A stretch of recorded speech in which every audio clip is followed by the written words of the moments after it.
V sredo zvečer bomo lahko v Galusovi dvorani Cankarjevega doma videli odlično predstavo Giacomo Puccinija Madama Butterfly v izvedbi Mariborske opere in baleta SNG.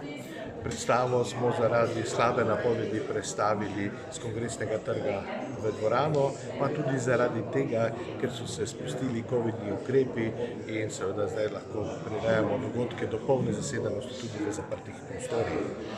Prav tako se bo v četrtek zgodil v tej isti dvorani koncert Slovenske filharmonije z Šarlom Gotvajem in pa slovito pianistko Marto Argerich.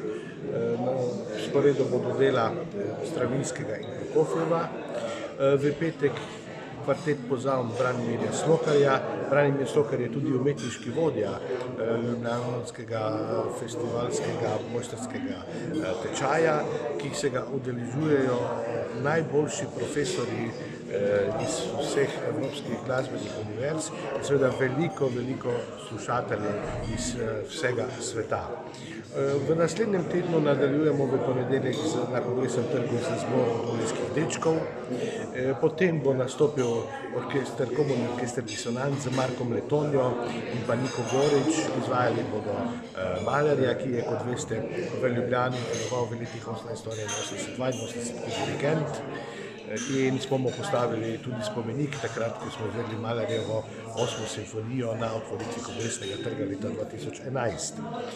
Zatem cel kup komornih koncertov, profesorjev iz različnih koncev sveta, pianistka iz Moskve Violeta Egorova, pa Epifanij Comis, pa odlični trubentač Reinhold Friedrich. No, 27. julija pa bo spet na Kongresnem trgu gala koncert opernih arij z odlično bolgarsko sopranistko Sonjo Jončevo, ki je po mojem mnenju takoj za Ano Netrebko.